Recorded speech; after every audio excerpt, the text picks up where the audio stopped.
Here we go. All right. Welcome back to A+ Parents, everyone. And I have a celebrity today, and it's kind of fun. We have people come on the show and oftentimes we get celebrities, but this is a author celebrity today. So I'm going to introduce everybody to Millie Florence. And I'm going to say this way, she's an adventurous homeschooler, right? She published her first book when she was 13 years old. And it's called Honey Butter. And there's a way that you can get a free copy of that. So we'll tell you about that while you're here. She's 19 years old now. And she's got her second book published that she published when she was 15. She has a new book that that is coming out, and it's coming out later this year. It's called The Balter, and I'm going to have her tell you what that word means because I had to ask her too. The Balter of Ashton Harper, and that's being published through Bandersnatch Books.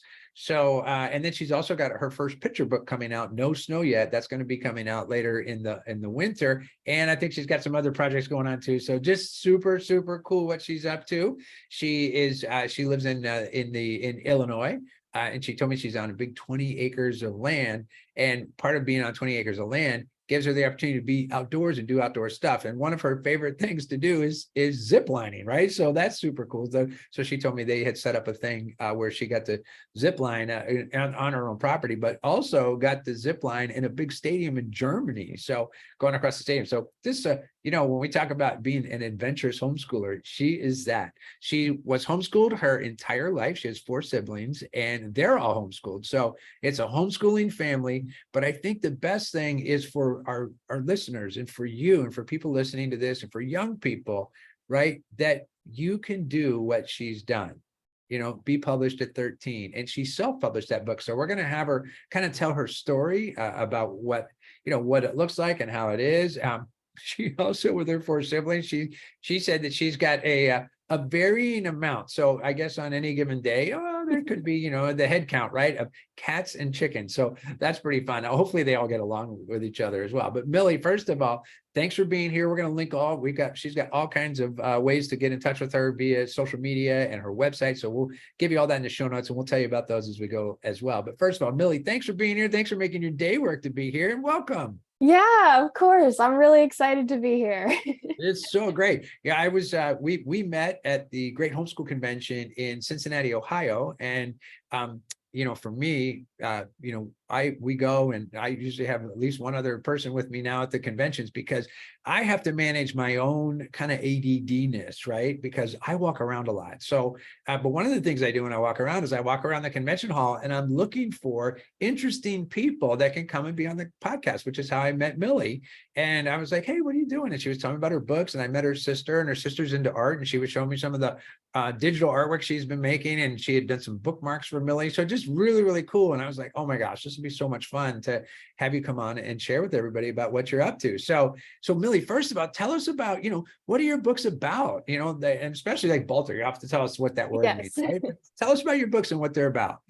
Yeah, sure. So I write middle grade fiction. So my books are generally for kids ages 9 to 14, although I've definitely had kids both older and younger enjoy them as well.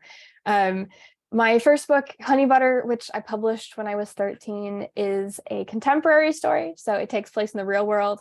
And it's about a 7-year-old girl who is obsessed with collecting paint cards, like little samples you'd find at a hardware store. And it's a sweet summer story about friendship and family and finding everyday joy in mundane moments. And then my second book, Lydia Green of Mulberry, Glen, that's my fantasy adventure novel that came out when I was 15. And then this year I have The Balter of Ashton Harper coming out, which is historical fantasy. And I also have my first picture book. I think you mentioned that as well. Right. Yeah. No Snow Yet. Yeah, that's awesome. So for me, I'm more of a picture book guy, right? I like to look at so I have to admit it. I'll tell one on myself. But tell us about the Balter of Ashton Harper, right? Because that word Balter, I didn't know that word. So tell us about what does that word mean and kind of like what inspired you about that particular book? Yeah, so Balter is a little known English word that means to dance artlessly without particular grace or skill, but usually with enjoyment. So like the kind of dancing that you would like do in your room in your pajamas, that'd be called like a Balter, right? And The Balter of Ashton Harper, it's historical fantasy taking place in the Regency era. So I like to say, like, imagine Jane Austen, but with magic and adventure and written for kids. And obviously they did a lot of dancing in that era. They had a lot of balls. And the Balter of Ashton Harper follows the story of Ashton, who is a 12-year-old boy living in this sort of alternate universe Regency era. And he's a ballroom dancer with his sister Zizi. And they waltz at their local assembly halls. And they really want to get into this like art school. And so while they're attempting to like go there for an audition to see if they can get into this school, their plans are stopped in their tracks when they come across some very mysterious magic along the way. And the reason I chose the word Balter is it ties into the theme of the book a lot, because obviously he's waltzing, which is a very like choreographed, like that wouldn't be described as a Balter. It's very like proper or whatever. But the idea of a Balter that like you're dancing perhaps without grace or skill, but with enjoyment, like the point is just to enjoy it. And it's the theme of the book is a lot about like creating art and loving what you do, and like what's the most important part of creating something beautiful, right? That's so cool. Okay, so I'm a little outside of your age group, right? But I'm like, okay, and I don't like to read that much, but that's curious to me, so I'm interested. That's super cool. So here you are, 13 years old when you wrote your first book, right? Yes. You're 19 now. You've been, this is your career and your profession now, and here you yes, are. Yeah. You're a professional author, which is so cool. So how did you get started writing? I mean, that's amazing that you are on this journey, but here you are now. And it's funny, right? You're still in those teenage years, right? You're in your last one. So yes. Oh, that's nerve-wracking. Right? I'm not ready to turn 20. That's okay. Well, don't worry. It just gets better, keeps getting better and better. And I kept thinking that wasn't going to happen, but it turns out it does. So that's good news, right? But how did you get started writing? What got you going? So I literally cannot remember a time in my life when I didn't want to be a writer. Like some of my earliest memories are of whispering stories to myself under the covers at night when I was supposed to be asleep. My parents would come and be like, Millie, be quiet. You have to go to bed. So like I've just always been obsessed with stories. Before I could even like write or type on my own, I would tell stories aloud and like dictate them to my parents, who would type them down on our computer for me, because I needed to keep track of them. And it got to the point where like I was doing this so much and bugging them to like type these out for me so much that they actually hired someone to do it. They had my mom had a mother's helper, so like an older teen girl who would help her around the house for a while. There were a couple of years when we had her there, and at some points my mom would just like be like, okay, your job for the next 2 hours is just to type down all of Millie's stories, because otherwise she's going to explode. Right, that's awesome. I don't think I've ever heard that phrase before. There's a lot of moms listening right now, and they probably wrote that down. A mother's helper. Right? Yes. Yeah, we didn't have her for very long, I think just like a year or whatever, but she would come over a couple times a week and like just like help my mom with some of the like larger jobs. So like if we had like a laundry day or something and my mom really needed help. Well, yeah, 5 kids, and right, absolutely, Yeah. right. So, and chickens and cats and everything else going on, right? Yeah. And your parents, I mean, because I had asked you earlier, how did they know? Because you've all been homeschooled, you were homeschooled your whole life, all your siblings are homeschooled. And you were sharing with us that, that you actually were born in China and your parents were missionaries in China and then made their way back to the US. But, for them, they kind of got the idea that homeschooling was the way to go. And I could kind of see where they might start out that way, right? But they kept going. So what do you notice for them about the idea of homeschooling and that, that being missionaries? Do you remember being in China at all? That must have been quite an experience. So I was actually not born in China. Okay. They were in China for a while before I was born, and then they came back to the United States to have me, and then they went back to China. Oh, so you went back with them after you were born. Gotcha. Yes, okay. All right. Yeah. Gotcha. I don't remember any of it. Apparently I could speak some Chinese when I was like a toddler. Right. I know we would have like a milkman that came outside of our house who would yell like fresh milk in Chinese. And I would apparently I would yell that because I thought it was funny. Uh, Wow. and I can Okay. speak a little bit of Chinese, but I don't remember any of it now. Obviously, we have like pictures and videos, but I don't remember any of it myself. But Oh.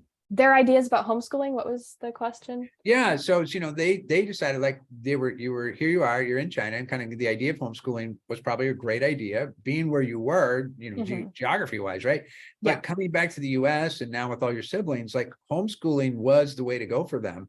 And was it something like they always knew that, or was it something more they kept discovering, oh, we want to keep doing this because it works and it's so great. Right. Yeah. So my mom was really into it, I think. She read a lot of like parenting books in preparation for having all of us kids. And she I'm gonna forget all the names, like, but Charlotte Mason's one of them. Like she loves Charlotte Mason. Yeah, so she a lot of it was like reading up on it for her, and from reading those books, she was like, oh yeah, this seems like the way to go, right? Right. But also my parents were never really like super satisfied with their education in public school because they were both in public school. And I know both of them have talked about how they have memories of like they finished all their schoolwork, but now they have to wait an hour for everyone else in the class to finish what they're doing, and then they can move on. They remember being bored in school a lot. Mm. So they felt like they could provide something a bit better for us than that. And yeah, we've never really had a period in our life where like, oh, maybe we should switch to public school. Like homeschooling is just what we've always done, and it's worked really, really well. Yeah, So it certainly sounds like, it's funny, your parents. So I was a little bit like them with one exception, right? So they would get done with their work early and then they would just have to sit there and wait for, they were kind of bored just waiting, right? I wasn't that person. I would get things done early, right? And then I can't sit still, right? So yeah, me sitting still wasn't a good idea. So I'm up moving around or talking to the person next to me. So I oftentimes was given more extra things to do just to kind of keep me quiet, right? So yeah. oh, kind of funny, but that was my own background, right? Okay, so And sorry. you've been writing this whole time and doing this, right? You've probably like over, and as you were sharing about your books, right? Do you have a particular like your process? Like how do you go about coming up with ideas, and what's it like for you? I mean, you've been doing this before you could write yourself. You were telling stories, but what's your writing process? So it's changed over the course of the books I've written because I've like become a better writer over time. But it's generally, I think, about 5 drafts, and every draft is like a new rendition of the story. So I'll originally, with some of my earlier books, I would write a first draft in a very technical term in the writing community known as pantsing. Anyone who's done NaNoWriMo will have heard of that, but it's basically like writing by the seat of your pants. So you don't really plan anything, you just write, and then you figure, I'll edit and I'll fix things later. And that worked with me for my first few books. However, I have become more of like an outliner over time. So nowadays, when I sit down to write a new book, I'll do a lot more outlining first and really figure out what the story is going to look like. And that just depends on like what stage you're in your writing journey. But yeah, so regardless of whether it's in like an outline or super, super messy first draft, it usually takes me five drafts to get the book exactly where I want it to be. And between drafts, I will do beta readers. That means basically like I'll get a group of people. For me, it's like my internet writer friends who are also authors and fiction writers to read through an early draft of the book and give me feedback on it. Tell me what's working, what's not, and then I'll take that feedback into consideration when I write the next draft of the book. Wow, that's awesome. I'm going to take a guess right now. There's people out there right now, and they're copiously. Is that right? They're copiously, right? They're writing notes, is what I want to say. But I think they're like taking notes. Oh my gosh, that's a great idea, right? I'm more of a pantsing guy. That's kind of funny that you said that. It's Yeah. funny. I do a little like the way that you're doing outlining, right? Like I'll outline something first, right? So I don't kind of know where, like, give me like a roadmap, right? But the rest of it's all pantsing. So for whatever reason, I got the gift of being able to talk, right? So so that's really great. But it sounds like you went and you've got yourself much more organized now, right? And you're much more professional at this, right? So I'm like, I better take my own notes here a little bit about how you're going through that. So, all right. So now, being homeschooled your whole life, right? And you can see, with your siblings, right? What was your homeschooling experience like for you? So we never had one set curriculum. We kind of worked with different things depending on what stage of life we were in. So like, The Good and the Beautiful, Charlotte Mason. If you've heard of it, we've done it at some point, right? We use all sorts of different things, like bits and pieces, based on the child and the grade level and just like what we were looking for. I mean, obviously I'm a voracious writer and reader, so we didn't really have to like schedule anything out with that. I would just like pick up books from the library and read all the time. We're big on conversations, like having big conversations together. So I didn't grow up like writing papers very much or anything, but around like the dinner table or nights after supper or whatever, my parents will ask, what's the book you're reading about? And we would have these lovely long discussions about anything from philosophy to math to literature. And it was just a really good time. And I love like discussing that and throwing around different ideas with my parents. We did a lot of homeschool co-ops. When I was younger, we had one that I think most people consider like a field trip co-op. So we would just like go different places, museums and farms and hiking and stuff, and just go out and spend time with friends and stuff. We did a lot of read alouds, a lot of like reading fiction in general. Again, the library was a staple for us. And we read the entire Narnia series as a family out loud, like every single book. That was really fun. Right. Okay. Now you said you read it out loud. Tell me about that. What's that like? So my dad read it out loud to all of us, and we would read like 1 or 2 chapters every night after dinner.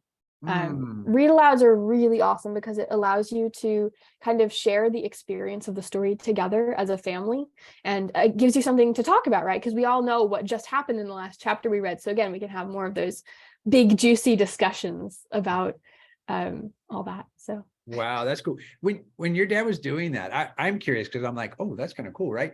Did he read the chapters like previously? Had he read them, kind of knew what was coming, or did you all kind of discover it together at the same time?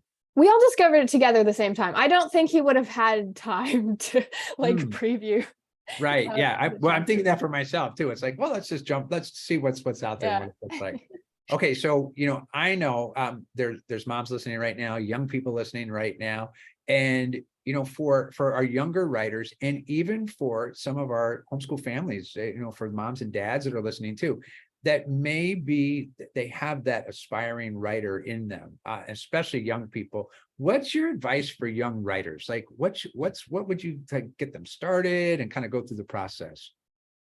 So if you want like in-depth advice, I would direct all those young writers to my YouTube channel and my blog, because I have some good articles I've written and videos I've made specifically for young writers, both like inspirational content as well as informational videos about like how to actually finish a draft, how, what does a good writing routine look like, stuff like that.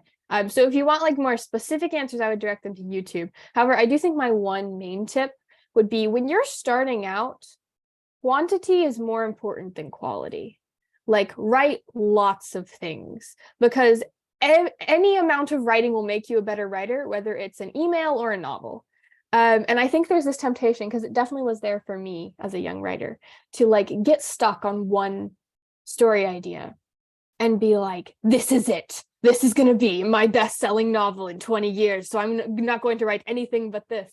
And the danger that comes with that is that you will kind of outgrow the idea skill level wise, right? So eventually your skills in writing will surpass the original idea, and those first chapters that you struggled through will now be in a completely different voice and just not as good as the chapters you've most recently written. So until you find your writing voice and you really find that skill level, I would say don't get stuck on one idea. Don't be afraid to move between different ideas. Don't be afraid to leave projects unfinished. You can always come back to them. Write what excites you. Write lots of short stories and poems and random snippets of things. I used to take ballet, and my teacher would always, she had this saying, I'd rather see a clean single than a dirty double. And she was talking about piqué turns. So what she meant by that is she would rather see a dancer do one spin, which is pretty like easier, and nail it and hit it perfectly with grace and poise, than for them to attempt two spins, which is more complicated and impressive looking, but do it kind of sloppily. Like she would rather see a clean single than a dirty double. And I definitely apply that to writing. Like it's more important to do one simple thing and do it well than attempt a really complex thing and do it sloppily. So I would say, yeah, so just to sum all that up, write lots of things, write whatever excites you, and then when you are getting to the point where you want to start putting your writing into the world and sharing it with others, you'd rather write a clean single than a dirty double. Write something simple and beautiful, and write it well. Don't try to attempt something really huge, because, and I have a whole video about this, which is I have so many thoughts on it. But like if you are a skateboarder, for example, because I skateboard a little bit, the first trick you attempt at a competition, like if it was your first competition, would not be something like world record breaking, right? It would be something simple that you knew you could do. And I think that advice, like it also applies to when you're a young writer and you're putting your writing out in the world. That's awesome. That's great. Okay, so I know, so first of all, people are already going like, wait a minute, you got videos and you got tips and tricks and all these things. So people can find you. So there's everything. So there's Instagram, Facebook, YouTube, and it's all then Millie Florence author. So let's see, except for, let's see, you've got, your Facebook is the other way around. It's author Millie Florence, and then yes, Instagram, it wouldn't YouTuber. let me do Millie Florence author for some Gotcha. reason. I don't know why. That's okay. Well, that's all good. And we're going to have all that in the show notes anyway, so people can see it. And then you have your website, which is millieflorence.com. And for those, if you're listening, Florence is FLORENCE.com. So, and Millie, MILLIE. And so people can get to your, to the digital version of Honey Butter from there. Can they get to all your social media networks, your YouTube channels, at all through your website too? Yep. Everything's on my website. If Okay, you're looking perfect. for one, go to my website. Awesome. That's a great way to get started. Great. So there's millieflorence.com. And you and I, we were getting ready to get going here, and we were talking about the difference, because your first book was self-published, right? And like most people, I automatically go, oh, you did it on Amazon, right? But you didn't do that. So tell us a little bit about what you used Ingram Spark, and what was for you kind of made you go that route. You're 13 years old, right? And you're like, I'm not gonna use Amazon. I'm gonna use Ingram Spark. Yeah, be prepared. I'm about to get very nerdy and technical. Come on, bring it on, nerdy. Let's go. But yeah, so and some people may not even know the difference between self-publishing and traditional publishing. So there's two basic routes that people use to publish a book. One is traditional publishing, where you basically sell your work, your manuscript, to a publisher, and they will publish it for you, right? Interior formatting, cover design, they'll have you work with an editor and send it out into the world, distribute it, and they'll pay for it, right? The other is self-publishing, where you do all of that yourself, or you hire people to do it for you. So it sometimes consists of spending some money, right? So you hire the editor, you hire the cover designer, the interior formatting, and kind of get it out into the world. And when it comes to like distribution, like actually turning that manuscript into a printed copy, there's a few different routes you can go, a few different distribution companies you can use. And yeah, the one people most often think of is Amazon, right? Because Amazon does have its own little like self-publishing platform. What I used is Ingram Spark. And Ingram Spark is a branch off of a larger company called Ingram. And Ingram is a big distributor for a lot of the large publishing companies out there, which we like to call like the big five, like Penguin and Macmillan and companies like that. Ingram's involved with those, as well as like more mid-sized publishing companies. And Ingram has a branch called Ingram Spark, which is for self-publishers, and you can self-publish your book through that program, and they will print it and distribute it for you. So I chose Ingram Spark because although it's like a steeper learning curve and more complex to use than Amazon, it allows you a lot more like control and customization for your books. So if you publish your book through Amazon, it's going to say in any like details or descriptions, like this book was self-published through Amazon, right? But if you publish your book through Ingram Spark, it actually allows you to create your own imprint. So my imprint for my self-published books is Sprouting Pen Press. So in any of the like data for my books, it will say this book was published through Sprouting Pen Press. Ingram Spark also has options for hardcover, which Amazon does not. Ingram Spark is it's better printing quality than Amazon. Color printing is a lot cheaper at Ingram Spark. And because Ingram Spark is linked to Ingram, they automatically will put your self-published book in their catalog, which makes it much, much easier for places like libraries and bookstores to order it wholesale, and get you into some like brick and mortar establishments. Wow. Okay. That's actually cool. All right. So I'm actually going back to the guy I work with. We're going to chat about that, right? So, all right. Ingram Spark, let's go. All right. So one other thing, curious, right? Because when you're looking at your writing and you gear your writing to that 9 to 14-year-old, age group, right? And then you've got younger and older readers, people like me, that I'm like, I'm really curious about what you're up to, right? Yeah. Cool. But, for you, it's like, because you're writing in the world of fiction, right? So why is fiction important for young people? That is a great question. So I think that there's this participation in this form of storytelling, in like written storytelling specifically, that is really unique to that medium. Like, I don't know if you've ever heard the saying, no two people ever read the same book, right? Because I haven't heard that. Okay. Yeah, that's a saying in the writing world. No two people ever read the same book, which is because like you can read the same words, but everyone is going to imagine those characters and those settings and how the characters' voices sound and stuff like completely differently from each other. So there's this sort of like collaboration between the writer and the reader that really encourages kids to use their imagination, and like see things their own way. Like the writer is only half of it, the reader is the other half. They're the one like creating the world in their mind, right? Which is I think just so cool. And that's the big advantage of the writing medium. And I think that's really important for kids especially, right? To interact with art and create that world in their mind and interact with these characters, and they can do that in a written form of storytelling more than I think any other form.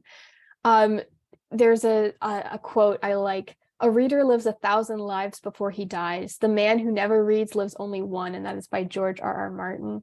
And that speaks to like the idea that you really get put in the head of a character, right? When you're reading a book, that again, you can't get that in any other medium. I think that teaches a lot of empathy. It teaches you to see things from like a different perspective. And there's a big trend in fiction right now for like morally gray characters. They might be like the protagonist, but they don't always make the right decisions. And I think that's really important too for kids to read and see that, okay, just because you can understand where someone's coming from doesn't mean they're right, but you still like learn to understand them. And I think it gives you a really like healthy perspective on life, that there's all these different points of view. And yeah, it helps you become like a better logical thinker, I think, because the whole point of a character and a character arc is that they start out not having some things right, and they have to learn new lessons along the way. And the reader can sort of see that play out in real time actions and consequences without actually having to face any real life consequences themselves. So yeah, I think it teaches empathy. It allows you to explore ideas you never could have before. It makes you like a more logical thinker, and it stretches your imagination. And I think that's all really, really important for kids. But also I think it's just fun. Like, I think that's the most important thing, is that you're having fun in this whole new, beautiful world. Because even if it's contemporary, even if it's set in like a normal setting, it's its own world, right? Because when you talk about, writers will talk about like world building and building a world. Even within contemporary, you're building a world. You're building a vibe, for lack of a better word. And I think that's beautiful, and that's amazing that we can experience so many unique things through storytelling. Wow, it's so awesome. And you're a master storyteller. Even just sharing what you just Thank shared you. about why fiction is important, right? You did it in a storytelling way. It's like I'm just like, oh man, I'm in, right? And I'm like, wow, okay, I need to get on that 1,000 live track instead of the 1 live track, right? So I'm in, and that's just it's just great, right? You've given me a whole different perspective on reading, because I've never been a big reader, but now I'm like, you know what? I I'm might so get a little more glad. engaged in that, right? So that's really, really cool. And Okay, hey, so if you're not a big reader, I would also say just like audiobooks. right. They are reading. You're still like absorbing the story, right? So because I know there are moms who are like concerned, like, oh, my kids aren't reading at a certain level. And I'm like, well, they'll get there eventually. Like, no adults, when you talk to each other, do you ever ask each other the question, when did you learn to read? Like, it doesn't matter. Right. You know? That's true. That's true. I have a lot of audiobooks, and I do listen to them. And I get in and I like listen to, like, I'll get through about 2/3 of the way through it, and then something else pops up. Like, so I'm always managing my own ADD about that, right? So I Yeah, get yeah. it, right. But it's really great. So oh my God, Millie, this has been so much fun. All right. So you've got a new book coming out in the fall. Yes. And I think you've got more on the, kind of more on the horizon of Yes. things coming out. So what I'd like to do, if it's okay with you, when your new book comes out, let's do this again and kind of like let everybody know that the book's out and how to get a hold of it. And this time, you're actually working with Bandersnatch, which is, you actually have a publisher that's working. You're not self-publishing this time. You're actually Yeah. that's super cool. Congratulations for that. Thank And we'll come you. back and do this again. We can talk more about it and catch up with our new friend. Mrs. Ashton Harper, right? And learn more about Baltering. So I'm interested, right? And Yeah, then I would people love that, to. yeah, it would be awesome. And for people for sure, man, check out Millie's website, millieflorence.com, and you'll get all her social media access, and you can find out more about her YouTube channel to find out more, really like learning labs for young people who are interested in becoming writers. And here's what's great. And I share this with people often. It's like when you find an expert in the field, and oftentimes people are like, they want to be a coach, right? And for people that are being coaches, it's like, but have you done it yourself? And sometimes they want to say, well, this is what you should do, but they haven't actually done it themselves. So what I can say is that Millie published her first book when she was 13. The next one, she's 15. Here she is 19, and she's got her next book, her picture book's coming out. There's more books in the works coming out after that. So I want you to, when you're thinking about getting coached from someone who's done it and who did it as a young person and did it as a teenager, I just think that's so great, because it speaks volumes to kind of that's kind of funny. Like, we're getting away from the fiction side to actually, this is real life. This is what you did, Yeah. you did it. So I think that's really, really awesome. And it's just great. I think there's going to be so much information for young people to get who are interested in writing. And so many people are, and sometimes they just need that, what's the first step to take? And then what's the next step to take? And they've got you there by their side to kind of guide them through the process. So just so cool. So Millie, first of all, thanks for taking time to do this today. It's been so much fun to get to know you more and talk to you and find out what you're up to. We got to definitely come back and do this again. So we'll come back in the fall when you've got the next book out and going, and we'll tell people all about the process and what it was like for you. All right. That sounds amazing. Thank you for having me. This was a lovely conversation. It was totally fun. Absolutely. All right, everyone. Thanks for tuning in to A+ Parents today. Millie, thank you for being here, and everybody, we'll see you next time. Bye, everyone.